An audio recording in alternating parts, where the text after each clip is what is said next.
하시겠습니다. 엘리사가 이전에 아들을 다시 살려준 여인에게 이르되 너는 일어나서 네 가족과 함께 거주할 만한 곳으로 가서 거주하라.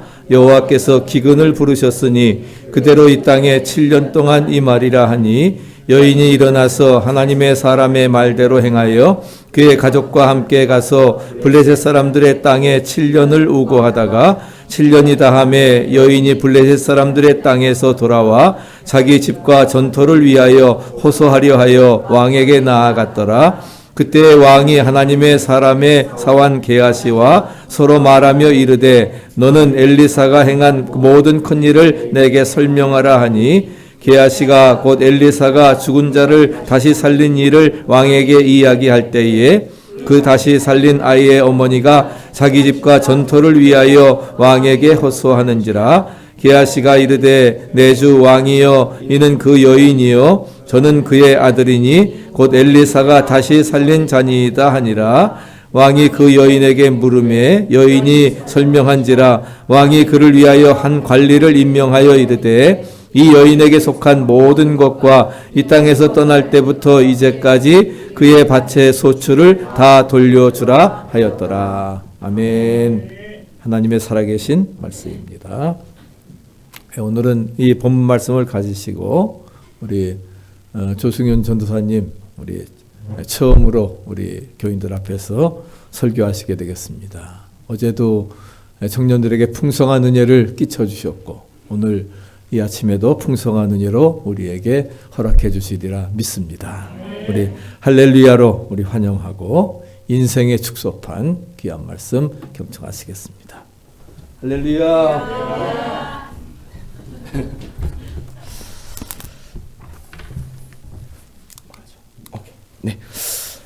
네, 우리 청년부 수련회가 어제부터 시작이 되었고요. 우리 성도님들 많은 물질과 기도로 후원해 주셔서 은혜로운 풍성한 수련회가 되고 있음에 너무 감사드립니다.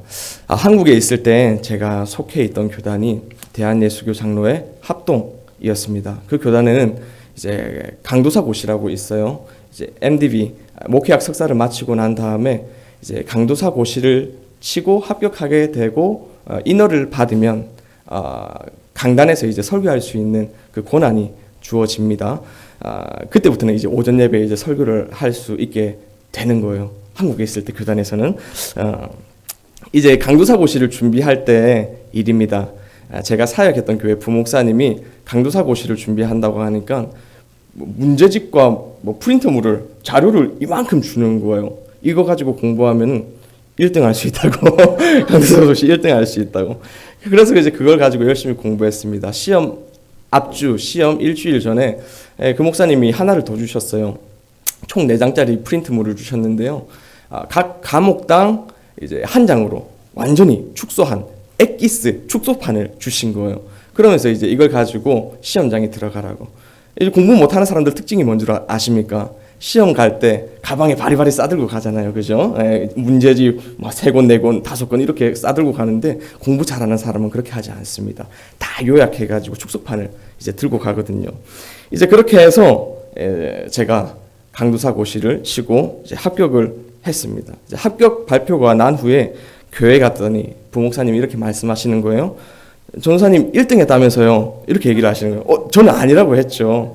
그랬더니 부목사님이 이렇게 말씀하십니다. 어쨌든 강도사 고시는 점수나 수석이 누군지 발표하지 않으니까 어디 가서 강도사 고시 1등 했다고 하라고. 그래서 저는 강도사 고시 1등으로 합격한 사람입니다. 그 목사님의 이제 축소판, 그 엑기스 축소판을 통해서 제가 굉장히 큰 도움을 받았었는데요. 이런 생각을 해봅니다. 인생에는 참 다양한 문제가 있죠. 이 많은 문제들을 해결하는 걸 가르쳐주는 교과서가 있으면 좋겠다. 그런데 그 교과서가 아마 굉장히 두꺼울 거예요. 우리 인생의 문제들이 너무 많잖아요. 백과사전처럼 두꺼울 거예요. 그래서 저는 이렇게 생각합니다. 차라리 인생의 문제를 해결할 수 있는 그 엑기스를 담은 축소판이 있으면 좋겠다. 그러면 몇 장 안 봐도 되잖아요. 축소판이 있으면. 그런데 너무 감사하게도 오늘 본문에서 소개하는 수넴 여인의 인생이 많은 문제를 가지고 살아가는 대부분의 인생들에게 엑기스를 제공하는 축소판이 될 수 있다라는 것입니다. 오늘 말씀을 통해 인생에 필요한 엑기스를 뽑아가시는 우리 모든 성도님들 되시기를 바랍니다. 지금부터 말씀을 살펴보겠습니다. 오늘 말씀에는 수넴 여인이 등장을 합니다. 수넴은 지명 이름이에요. 이사갈 지파에 속해 있는 한 촌락입니다. 이 여인이 4장 8절에 이제 원어상으로 큰 여인이라고, 히브리어 원어상으로는 큰 여인이었다라고 말씀을 합니다. 개역개정판에는 귀한 여인이었다라고 말씀을 하는데요. 아마 상당한 부와 토지를 소유한 여인이었을 거라고 주석학자들이 얘기를 합니다. 이뿐만 아니라 이 여인이 하나님께서 기뻐하시는 행동을 했기 때문에 성경에서는 귀한 여인이다라고 표현하지 않았을까 생각합니다. 이 여인이 돈이 많았고 부가 있었음에도 불구하고 이 여인이 행복하지 않았어요. 왜냐하면 이 여인에게는 아들이 없었기 때문입니다. 어쩌면 그녀에게 아이가 한 명도 없었을지도 모릅니다. 여인에게 자녀를 생산하는 것은 큰 축복이잖아요. 고대 사회에서 아이를 생산하지 못하는 여인은 하나님의 저주를 받았다, 신의 저주를 받았다는 그런 인식들이 있습니다. 아마 이 여인은 아이가 없었기 때문에 많은 사람들의 눈초리를, 조롱을 당했을 거예요. 만약에 아들이 없었다 하더라도 이 여인은 굉장한 고통을 받았을 것입니다. 한국에도 옛날에 그랬듯이 특별히 아들을 낳아야 된다는 그런 고정관념들이 있잖아요. 이스라엘 백성의 인구를 계수할 때, 그리고 이제 오병이어 때 먹었던 인원들을 계수할 때 여인과 아이의 수는 포함되지 않습니다. 고대 사회 속에서 여인의 그런 지위는 이런 것들을 볼 때 우리가 상상할 수 있죠. 아이를 낳아야 된다. 그리고 남자 아이를 낳아야 된다. 이것이 그 여인을 끈질기게 괴롭히는 삶의 문제였다는 것입니다. 그녀의 마음이 얼마나 힘들었을까요? 저희 와이프가 결혼하고 나서 1년 후에도 아이가 생기지 않으니까 너무 불안해하는 거예요. 너무 마음이 힘들어하는 거예요. 시댁에 가기 싫어하는 거예요. 왜 아이가 안 생기니? 굉장히 이런 소리를 듣기 싫어하는 거예요. 저희 장모님이 딸을 6 낳으셨습니다. 저희 와이프가 이제 막내예요. 아들을 낳아야지 하다가 6가지 이제 낳으신 거예요. 자녀를 출산하는 문제, 아들을 낳아야 하는 이 문제는 수넴 여인에게 굉장히 큰 문제였고 굉장한 고난이었을 것이다 라고 우리는 상상해 볼 수 있죠. 그런데 이런 고난의 상황에서 수넴 여인이 하나님을 사랑하고 나그네를 대접할 줄 아는 사람이었다라는 것입니다. 열왕기하 이제 4장 9절에서 10절에 보면 엘리사 선지자가 수넴 여인의 동네를 지나가는 나그네였어요. 불러와가지고 맛있는 것을 대접하는 거예요. 그리고 자기 마을에 오기만 하면 엘리사 선지자를 극진히 대접하고, 자주 오니까 엘리사 선지자를 위해서 우리가 방을 하나 만들자 해서 엘리사 선지자의 방까지 만들어 놓았다는 것이죠. 하나님께서 이 여인의 순종과 마음을 보시고 그녀에게 아들을 주십니다. 하나님께서 이 고난의 문제를 해결해 주셨다는 거죠. 이 부부가 아들을 낳고 행복한 시간을 보냈습니다. 그런데 어느 날 아이가 계속 머리가 아프다고 하는 거예요. 아버지가 아이한테 이제 어머니한테 가라 해서 이 아이가 낮까지 어머니 무릎에 누워 있다가 죽게 됩니다. 주석학자들은 이 아이가 일사병이었을 것이다 라고 보는데, 어쨌든 이 아이가 어머니의 무릎 맡에서 죽은 거죠. 불임의 고난을 건너 이제 행복해지나 싶더니 다시 고난이 덮칩니다. 오랜 세월 자식 없이, 아들 없이 살아오느라 따가운 눈초리와 많은 마음의 상처를 받았는데 가진 고생 끝에 낳은 아들이 자기 무릎 맡에서 죽은 거예요. 자녀가 잘못되면 부모님들은 자신을 탓하죠. 이 아이가 죽은 거 내 탓이다. 우리 아이가 감기 걸린 것. 내가 어제 옷을 더 입혔어야 되는데. 어제 히팅 온도를 더 높였어야 되는데. 자녀가 잘못되면 부모들은 자책을 한다는 거예요. 그런데 이 수냄 여인의 아들이, 하나님께서 주신 이 아들이 자기 무릎 밑에서 죽은 거예요. 얼마나 마음이 미어지고 무너졌을까요? 성경은 그녀의 심정을 이렇게 표현하고 있습니다. She is in bitter distress. 그녀가 쓰디 쓴 고통을 겪고 있다라고 그녀의 감정을 말해주고 있어요. 그런데 이 수냄 여인이 이 고난 속에서 무엇을 합니까? 그냥 울고 있는 게 아니에요. 포기하는 게 아니에요. 그녀는 하나님을 생각해냅니다. 하나님이 이 아들을 주셨으니까 이 아들을 다시 살리실 거야. 그래서 이 수냄 여인이 짐을 싸들고 이제 엘리사 선지자를 찾아가는 거죠. 엘리사 선지자는 이제 수냄 여인을 따라서 집으로 와서 하나님께 기도하고 그 아들을 살려냅니다. 열왕기하 4장 33절에서 35절까지의 말씀이 엘리사 선지자가 어떻게 이 아이를 살려냈는지, 하나님께서 어떻게 이 아이를 살리셨는지를 보여주는 본문이에요. 결국 이 아이가 7번 재채기하고 눈을 뜨는지라 하나님께서 이 아이를 살리셨습니다. 눈물로 죽었던 아들과 수냄 여인이 재회를 하게 되는 거죠. 그녀는 하나님의 은혜로 또 이런 고난을 통과합니다. 죽음의 자리에서 다시 아들을 찾은 수냄 여인은 쓴 고난 뒤 찾아오는 잠시의 달달한 일상을 즐겼을 거예요. 그러나 이때 하나님의 사람 엘리사 선지자가 다시 찾아와요. 그리고 그녀에게 이렇게 말합니다. 하나님께서 이 땅에 기근을 부르셨다. 7년 동안 기근이 있을 것이다. 그러니 너는 너의 가족과 함께 블레셋 사람들의 땅에 7년 동안 거하다가 다시 이 땅으로 돌아와라. 하나님의 말씀을 전해주는 거예요. 기근 중에 피할 수 있게 하시는 것이 하나님의 큰 은혜입니다. 이 기근은 가뭄과 항상 연결이 되죠. 비가 안 오니까 흉년이 들고 먹을 양식이 부족해지는 것입니다.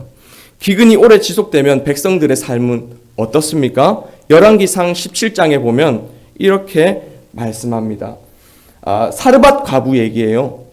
사르밧 과부 얘기인데, 사르밧 과부가 기근 중 백성들의 삶을 대변해주고 있습니다. 우리 다 같이 한번 읽어볼까요? 시작. 그가 이르되 당신의 하나님 여호와께서 살아계심을 두고 맹세하노니 나는 떡이 없고 다만 통에 가루 한 움큼과 병에 기름 조금뿐이라. 내가 나뭇가지 둘을 주워다가 나와 내 아들을 위하여 음식을 만들어 먹고 그 후에는 죽으리라. 선지자 엘리야가 이제 기근 중에 있는 사르밧 과부한테 와가지고 이렇게 얘기하죠. 떡 한 덩이만 줘. 배고파. 그런데 이 사르밧 과부가 뭐라고 합니까? 내가 이거 만들어 먹고 내 아들과 죽으려고 했다. 기근 중에 있는 백성들의 삶을 보여주는 것이죠. 결국 기근이 오면 많은 백성들이 굶주려 죽게 됩니다. 기근은 사람이 고통받다가 죽을 수 있는 고난이에요. 그러나 하나님은 하나님이 사랑하는 사람들에게 이런 은혜를 베푸십니다. 그 고난을 넘어가는 은혜를 베푸신다는 거예요. 열왕기상 17장에 하나님이 이스라엘 기근 중에 하나님께서 사랑하는 엘리야 선지자를 그리 시내가에서 먹이시고 마시게 하시는 은혜를 베푸십니다. 또한 오늘 본문에서는 하나님이 이제 곧 들이닥칠 그 고난, 그 기근 앞에 있는 수냄 여인을 살리시는 거죠.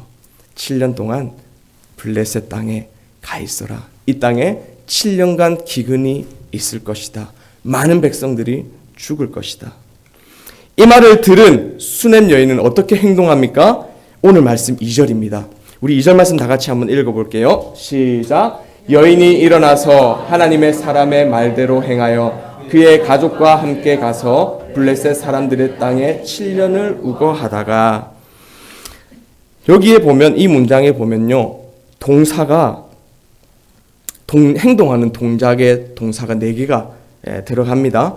일어나서, 이 말을 듣고 일어나서, 행하여, 가서, 우거하다가, 동사가 내게 행동하는 동작이 내게 등장한다는 것은 이 일이 급박하게 이루어졌다는 것이죠. 이 말을 듣고 지체하지 않고 그 블레셋 땅으로 이 수넴 여인이 떠났다는 것을 보여주고 있는 본문이라 할 수 있습니다. 이것은 여인이 이 말을 들은 즉시 블레셋 땅으로 갔다는 것이죠. 그녀와 그녀의 가족들은 기근 속에서도 살 수 있었습니다. 죽을 위기의 고난을 피할 수 있었다라는 것이죠. 그런데 그곳으로 이주한 수넴 여인의 삶이 형통하기만 했을까요? 행복하기만 했을까요? 잘 풀리기만 했을까요? 어려운 고난은 없었을까요? 아니었을 거예요. 왜냐하면 그녀는 그 당시에 과부였을 가능성이 큽니다. 엘리사가 이 블레셋 땅으로 이주하는 문제를 지금 누구와 상의하고 있어요? 수넴 여인과 상의하고 있다는 거예요. 그때 당시에 여인의 지위는 어떻다고 했습니까? 인정받지 못하는 지위였어요. 집에 가장하고 얘기를 해야 되는데 지금 엘리사 선지자가 누구하고 얘기하고 있습니까? 수넴 여인과 얘기를 하고 있다는 거예요. 이 중요한 문제를 남편이 죽었다는 것을 보여주는 한 가지 증거가 될 수 있고요. 그리고 여인이 오늘 본문에서는 여인이 주도적으로 가족들을 이끌고 블레셋 땅으로 들어가는 것을 보여주고 있습니다. 뿐만 아니라 오늘 본문 뒤에서는 집과 전토를 찾기 위해서 자신의 집과 그 전토를 찾기 위해 논밭을 찾기 위해서 지금 왕에게 주도적으로 찾아가는 이 여인이 왕에게 찾아가는 장면을 보여줍니다. 열왕기하 4장에서 게하시가 엘리사 선지자의 사환인 게하시가 수넴 여인의 남편이 늙었다라고 말을 합니다. 그래서 블레셋 땅으로 이주할 당시에 이 수넴 여인이 과부였을 가능성이 크다라는 것이죠. 성경에서는 약자들을 말할 때 주로 세 부류의 사람들을 말합니다. 과부, 고아, 나그네. 이 세 부류의 사람들이 그 당시의 사회 속에서는 굉장히 약자였다. 그들은 항상 위험과 학대, 압제, 그리고 궁핍함에 노출되어 있었던 존재들이었다는 것이죠. 블레셋에서 과부로서 살아가는 그 수넴 여인의 삶은 결코 쉽지 않았을 것입니다. 여기서 끝이 아니라 그녀가 블레셋 땅으로 일어나 이제 즉각적으로 지체하지 않고 갔기 때문에 집과 전토 그리고 자신의 가진 많은 것들을 아마 팔지 못하고 놓고 갔을 거예요. 아무 연고도 없고 재산도 많이 없는, 가진 게 많이 없는 그 상황 속에서 블레셋 땅에서 사는 것 쉽지 않았을 것입니다.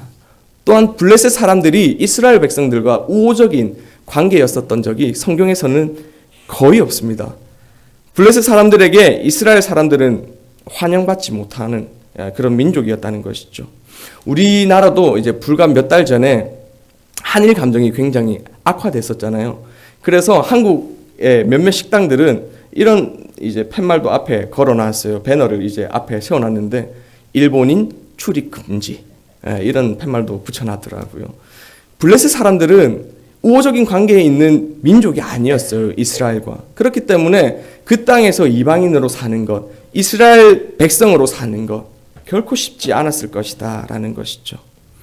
블레셋 사람들과의 관계를 미루어 볼 때 수넴 여인은 블레셋 사람들로부터 환영을 받지 못했을 것입니다. 블레셋 땅에서의 생활은 더욱 힘들었을 것이고 여러 가지 고난이 뒤따랐을 것이라고 우리는 상상할 수 있습니다. 하나님께서 보내셔서 간 블레셋 땅이지만 그곳에도 고난이 있는 것입니다. 기근에 죽을 고난을 피했지만 블레셋 땅에서의 고난도 만만치 않았다라는 것이죠. 여러분, 우리 인생도 마찬가지입니다. 죽을 만한 고난은 없는데 하나님이 피하게 하신 걸 수도 있어요. 그런데 고통스러운 만만치 않은 고난들은 우리의 삶 가운데 너무나도 많다는 것입니다. 수넴 여인과 같이 그러나 그 모든 고난 속에서 하나님은 하나님이 사랑하는 하나님의 백성인 그 수넴 여인을 지키시고 보호하셨다는 것이죠. 그래서 7년 후에 이 수넴 여인이 다시 이스라엘로 본향으로 돌아옵니다. 네, 많이 놓쳤어요, PPT를. 네. 여기네요.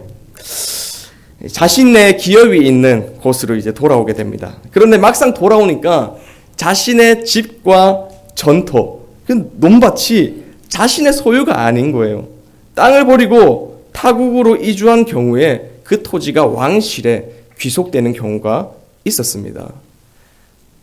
본국에 돌아와 보니 내 집과 내 땅은 아무것도 없고 가진 건 아무것도 없고 완전히 빈털터리라는 거예요. 거지라는 거예요. 그래서 이제 수냄 여인이 왕에게 찾아갑니다. 자신의 집과 토지를 반환해 달라는 청혼을 하기 위해서죠. 과부가 된 여인이 토지마저 없다면 생계를 이어나가기 힘들게 됩니다. 많은 토지를 잃어버렸으므로 부르짖지 않을 수 없는 상황이 된 것이죠. 과부가 왕을 상대로 정의를 논하고 토지를 돌려받아야 하는 어려운 상황입니다. 그런데 마침 그때 왕이 무엇을 하고 있었냐면 엘리사 선지자의 사환 게하시와 얘기를 하고 있었다는 것입니다. 왕이 엘리사 선지자에 대해 관심이 많았던 것 같아요. 그래서 엘리사 선지자가 행한 모든 큰 일을 말하라 라고 게하시에게 명령합니다. 우리 4절 말씀 다 같이 한번 읽어보겠습니다. 4절입니다. 시작. 그때 왕이 하나님의 사환 게하시와 서로 말하며 이르되 너는 엘리사가 행한 모든 큰 일을 내게 설명하라 하니. 이 왕이 엘리사가 행한 그 큰 일을 얘기하라 라고 게하시에게 명령했죠. 더군다나 5절에서는 어떤 일을 말하고 있냐면 우리 다 같이 5절 말씀도 한번 읽어볼게요. 시작. 게하시가 곧 엘리사가 죽은 자를 다시 살린 일을 왕에게 이야기할 때 그 다시 살린 아이의 어머니가 자기 집과 전토를 위하여 왕에게 호소하는지라. 게하시가 이르되 내 주 왕이여 이는 그 여인이요 저는 그의 아들이니 곧 엘리사가 다시 살린 자니이다 하니라. 자, 지금 게하시가 그 엘리사의 많은 기적과 엘리사의 많은 일들 중에 지금 5절에서 무엇을 말하고 있습니까? 엘리사가 죽은 아이를 살린 일을 말하고 있다는 것입니다. 누구의 얘기입니까? 이 얘기가 바로 수냄 여인의 얘기라는 것이죠. 수냄 여인이 이제 찾아왔는데 게하시가 지금 왕하고 무슨 얘기를 하고 있다고요? 자기 아이가 죽은 얘기, 그리고 자기 아이가 다시 살아난 얘기를 왕하고 게하시가 하고 있었다는 것입니다. 우연 아닌 우연 같은 하나님의 섭리였죠. 그 얘기를 하고 있는데 이제 수냄 여인이 호소하러 자기의 집과 전토를 돌려달라고 호소하러 들어옵니다. 그러니 이제 게하시가 그 여인을 보고 이렇게 얘기하는 거죠. 5절에 보면은 왕이시여 이는 그 여인이요 저는 그의 아들이니 곧 엘리사가 다시 살린 자입니다. 왕이 너무너무 반가워하는 거예요. 안 그래도 엘리사 선지자에게 굉장한 관심이 있었는데 지금 게하시가 와서 엘리사 선지자가 죽은 아이를 살렸습니다. 아니 그런데 보니 저 여인이 그 여인입니다. 이렇게 지금 얘기를 하고 있는 거예요. 너무너무 반가운 거예요. 직접 그 일을 겪은 당사자가 눈앞에 있으니까 너무 반가운 겁니다. 그리고 이제 아마 왕은 수냄 여인에게 그 일에 대해서 자세하게 물었을 거예요. 그리고 수냄 여인은 자신의 죽은 아이가 살아난 얘기를 자세히 왕에게 들려주었을 것입니다.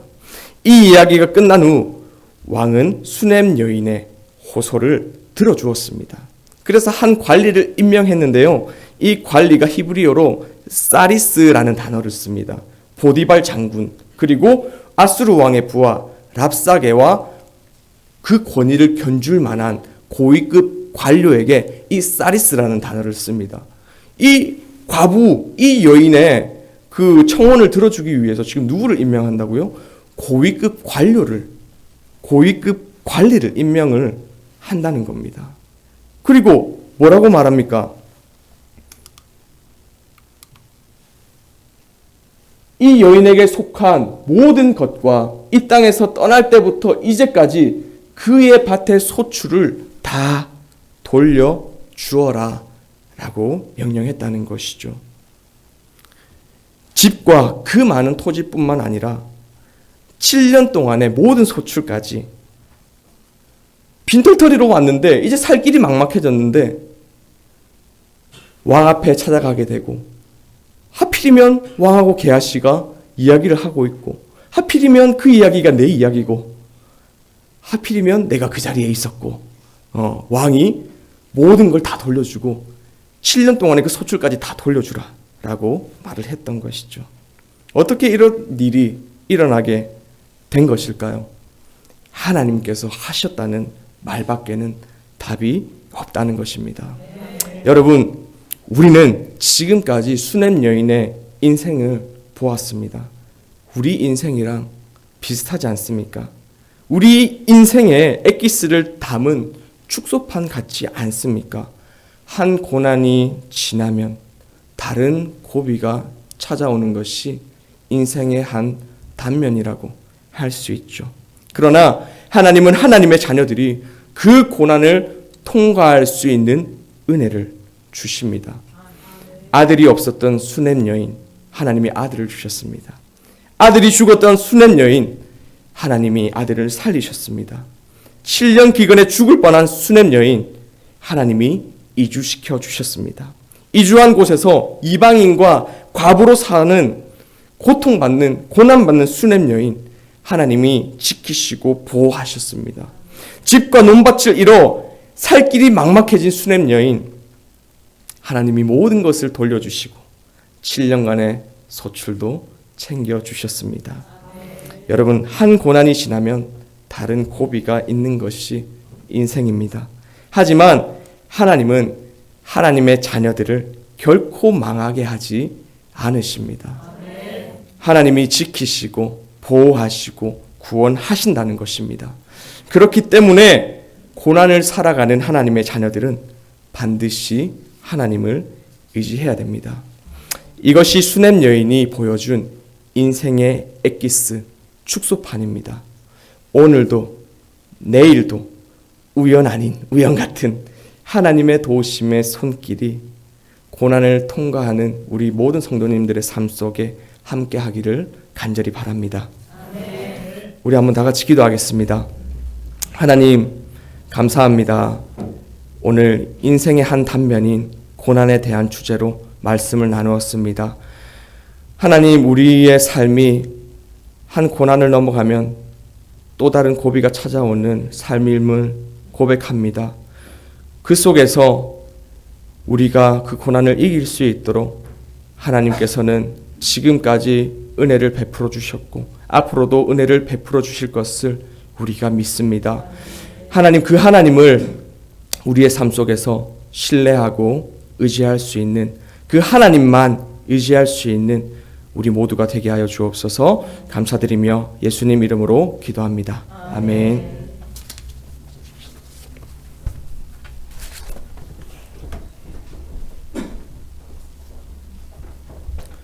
귀한 말씀 감사드립니다. 찬송가 400